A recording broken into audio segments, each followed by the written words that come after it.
Nifty को हम higher time frame के एनालिसिस से देख लेते हैं। अगर वीकली टाइम फ्रेम में जाते हैं तो ये R2 लेवल से रिजेक्ट कर रहा है 20 में के, बस एक सपोर्ट पे आ रहा है हल्का फुल्का।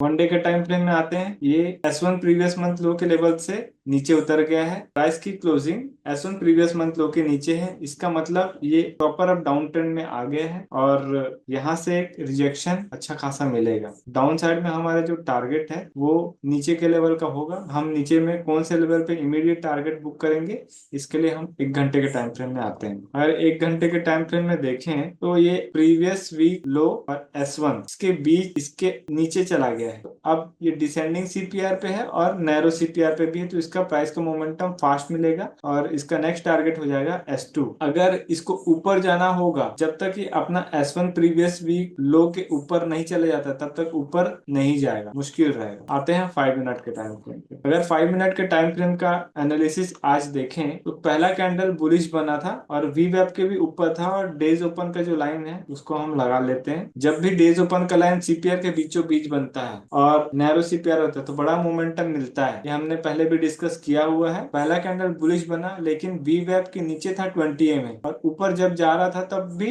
VWAP के नीचे ही था 20 में, इसलिए ऊपर की साइड में एग्रेसिव ट्रेड नहीं बन मिल पा रहा था। और जैसे कि मैंने कल बताया था, ये 24,876 का जो लेवल है वो एक इमीडिएट रेजिस्टेंस का काम कर रहा था। जैसे यहाँ पे शूटिंग स्टार का कैंडल बना और इसके बाद एक रेड कैंडल का फॉर्मेशन हो गया, VWAP के पास बना और ये 10:10 का कैंडल डेज ओपन को भी ब्रेक कर दिया, VWAP के भी नीचे आ गया और 20 के भी नीचे आ गया। ये तीनों सिनेरियो एक साथ मिले, इस वजह से हम यहाँ पे नेगेटिव साइड का ट्रेड प्लान कर सकते हैं। S1 प्रीवियस डे लो हमारा पहला टारगेट रहेगा और S1 प्रीवियस डे लो अगर बाद में टूटता है तो हम S2 लेवल तक का ट्रेड प्लान कर सकते हैं। अगर S1 प्रीवियस लो टूट रहा है, इसका मतलब आज तो असेंडिंग CPR था, तो इसमें एक ट्रेंड रिवर्सल मिला है नीचे की तरफ, इसलिए ना प्राइस का मोमेंटम बहुत शार्प आ गया डाउन साइड में। नीचे टूटने के लिए टाइम लगाया लेकिन जिस तरीके से टूटा धीरे धीरे करके आखिरी आखिरी में काफी अच्छा नीचे आ गया है। नैरो CPR था, मोमेंटम फास्ट मिलना ही था। जब भी प्राइस ना VWAP से दूर हो जाता है तो वापस आने की कोशिश करता है, तो ये जब S1 प्रीवियस लो पे आया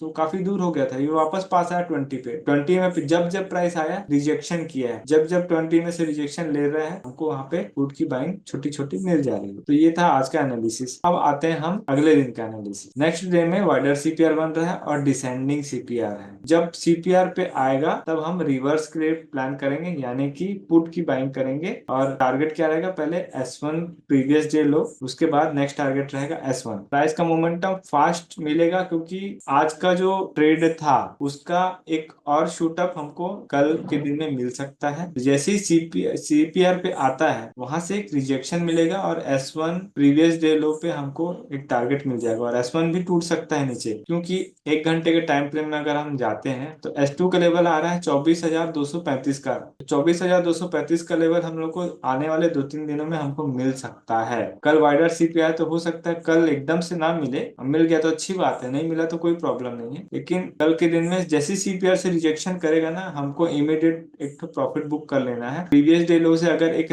रिजेक्शन कैंडल बन जाता है बड़ा साइज में, तो जो भी बड़ा साइज का कैंडल बने उसी में एग्जिट ले लेना है। वाइडर CPR में बड़े ट्रेड लेना अवॉइड करेंगे। ये था निफ्टी का एनालिसिस। अब आ जाते हैं बैंक निफ्टी में। बैंक निफ्टी में 1 घंटे का टाइम फ्रेम आते हैं और 1 वीक का टाइम फ्रेम आते हैं। यहाँ पर भी वैसे ही है, R1 के नीचे एक रेड कैंडल बना है लेकिन 20 में यहाँ पे एक सपोर्ट आ रहा है। अब हम 1 डे का टाइम फ्रेम पे आते हैं। असेंडिंग CPR का फॉर्मेशन है और S1 प्रीवियस लो से CPR तक चला गया, तो अब CPR से जो नीचे उतर रहा है तो इसका इमीडिएट जो टारगेट होगा वो फिर से S1 प्रीवियस मंथ लो हो जाएगा। 1 घंटे के टाइम फ्रेम पे आते हैं। बैंक निफ्टी असेंडिंग CPR में और S1 प्रीवियस वीक लो पे अभी चल रहा है। हो सकता है ये यहाँ कहीं से ना बीच से वापस बाउंस हो जाए CPR तक के लिए, और अगर इसके नीचे ही चला जाता है, S1 प्रीवियस वीक लो के नीचे चला जाता है तो फिर S2 लेवल जा सकता है नीचे की तरफ। यहाँ पे देखेंगे हम VWAP को 20 में क्रॉस कर रहा है नीचे की तरफ, इसका मतलब ये भी डाउन ट्रेंड में आ रहा है। अब धीरे से 5 मिनट के सेटअप पे आते हैं। आज असेंडिंग CPR था बैंक निफ्टी में, CPR से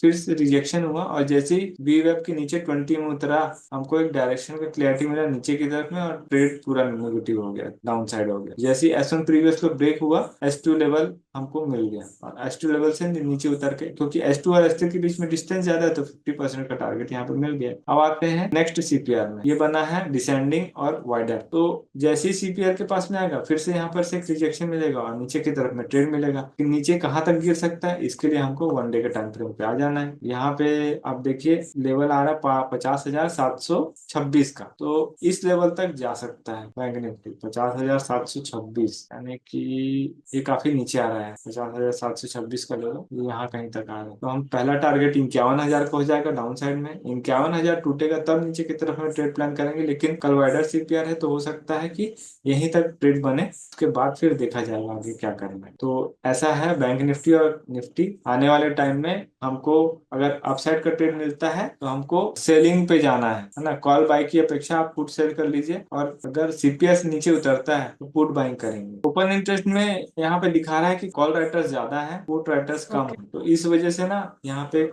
सेलिंग का मिल सकता है। और OI चेंज में अगर देखें तो यहाँ पे ज्यादातर कॉल राइटर्स ही मौजूद है, तो गिरने का तो साफ साफ दिख रहा है। इमीडिएट इसका सपोर्ट आ रहा है 24,400 पे। चौबीस हजार ओके। चार सौ का लेवल मतलब ये आ रहा है। तो अगर प्राइस यहाँ से CPR से नीचे उतर के यहाँ पे आता है तब हम हम्म। एक तो प्रॉफिट बुक कर लेंगे 24,400 का लेवल। 24,400 लेवल जब टूटेगा तो फिर नेक्स्ट आएगा 24,300। अगर गैप डाउन ओपन होता है तो ये हम्म। करके ऊपर आने की कोशिश करेगा, फिर CPR से रिजेक्शन लेगा। जब ये गैप डाउन होकर के ऊपर जाता है तो फिर हम जैसे 10 बजे के पहले पहले अगर इनसाइड रेंज में घुस जाता है, यानी कि प्रीवियस डे लो से ऊपर घुस जाता है कैंडल, तो फिर पहला टारगेट CPR होगा, फिर CPR से रिजेक्शन होगा, तब फिर हम लोग देखेंगे कि 20 में को ब्रेक कर दे, तब जाकर के हम डाउन साइड का ट्रेड कर सकते हैं।